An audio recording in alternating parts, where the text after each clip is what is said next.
Mon oncle m'a fait découvrir ça, j'avais l'âge de 7 ans, et l'album Wrestling in the Streets, et bon, voilà. C'est tombé dans la même tassiture, donc c'est ce que j'ai pu chanter facilement, et c'est ce qui m'a plu comme style de musique, donc du coup je me suis dirigé vers là. Ce que je peux te dire, c'est que dans le groupe, on vient tous d'univers complètement différents, et il y a des recoupements. C'est-à-dire que pour moi, Christophe, c'est quelqu'un qui est très US, tu vois, mais au sens large. Toi, ça peut être du Cohen, entre autres, du Mellencamp, etc. Moi, par exemple, je suis capable de jouer du rockabilly, du Johnny Cash, et pendant des années, j'ai fait du rock progressif. Tu vois. Henri, qui est au clavier, lui, c'est quelqu'un qui vient de la chanson française. C'est un auteur-compositeur, interprète qui vient de la chanson française. Et André, à la basse, lui, c'est un amoureux de la musique au sens large. Donc il y a deux, voilà. Donc, et Jean-Pierre, c'est pareil, c'est le rock US à la guitare. On dira plus US parce qu'il joue plutôt. Donc c'est la culture, tu vois. Et c'est la musique avec un grand M. Et tout ça, hop, c'est mélangé. Et il n'y a pas d'influence majeure au niveau du collectif.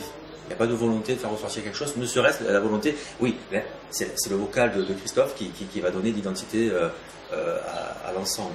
C'est une mixité générale de plusieurs groupes. On n'a pas, oui, je suis fan de Springsteen, j'adore ça. Bon, quand ça sonne Springsteen, ça me flatte, quand on me le dit, évidemment.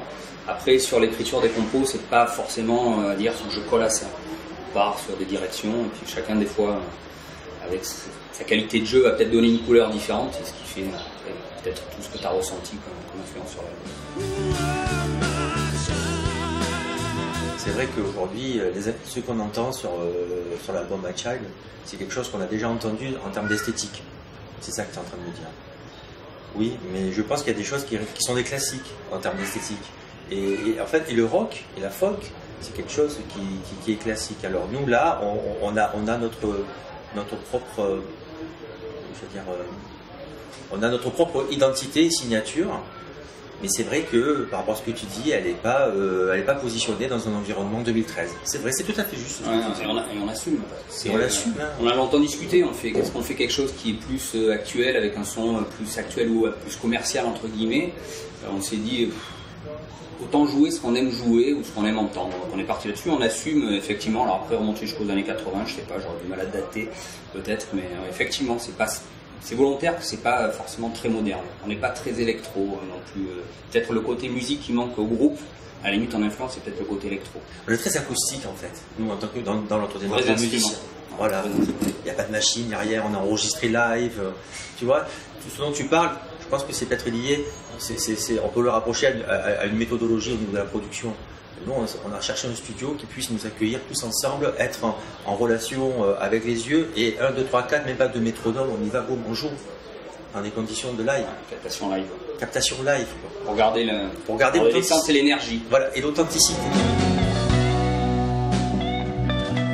Côté musical du rock, ça a fait l'unanimité, c'est vrai que bon, ça sonne mieux, c'est comme ça à l'anglo-saxon, à l'oreille, ça passe mieux.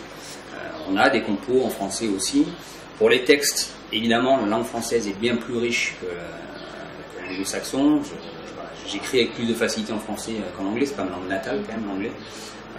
Par contre, pour faire du rock, nous, ça a été acté, on le fait en anglais, on n'a pas honte. Mais c'est une culture, ça aussi, c'est propre un peu à la France. Regarde un groupe comme Deus, qui est belge, il chante en anglais, il ne se pose pas de questions. Il y a plein de pays en Europe où il ne se pose pas de questions, les groupes chantent en anglais, chantent pas dans leur langue natale, et c'est sans complexe. Il n'y a qu'en France où on a un peu cette question de se dire il ne faudrait pas chanter en français parce que les gens ne vont pas comprendre ce qu'on dit, etc. Ces gens veulent vraiment comprendre le texte.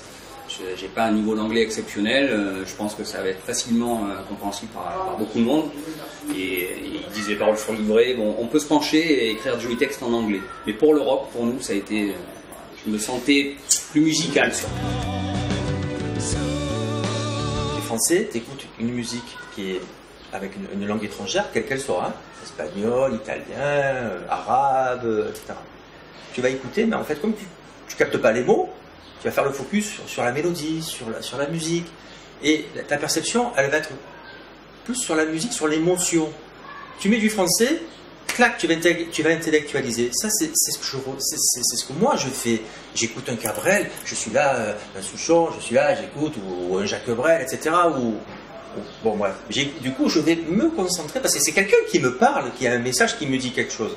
Là, c'est pas ta langue. Donc, du coup, ce qui te dit quelque part, tu t'en fous, quoi. Parce que, à part d'être vachement brillant.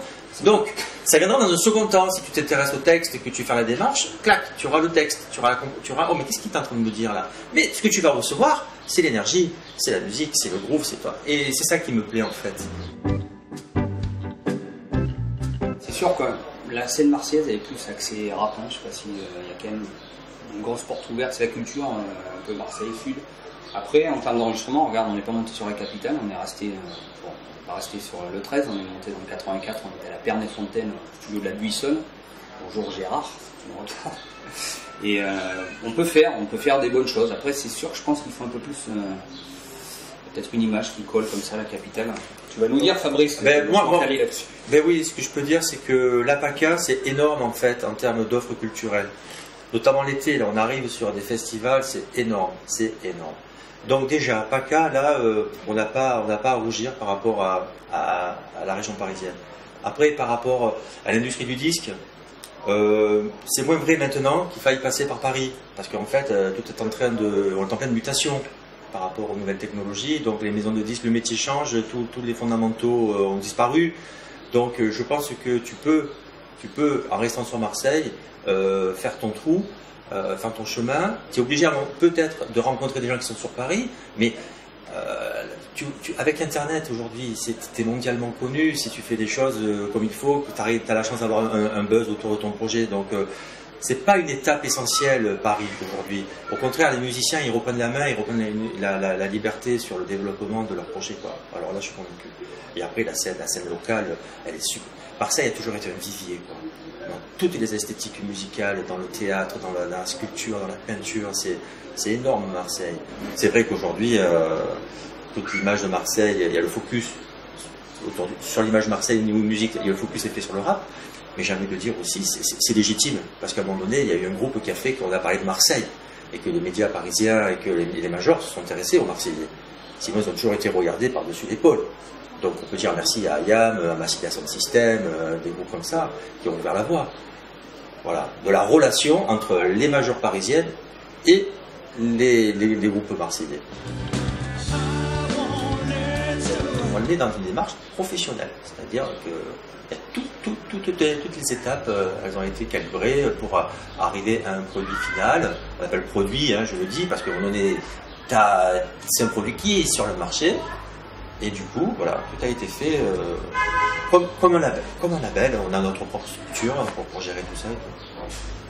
Le fait qu'on soit tous mûrs, avec la quarantaine passée, avec le vécu de musiciens, etc., ça nous permet d'avoir suffisamment de recul et pour essayer d'organiser les choses différemment de ce qu'on a déjà vécu.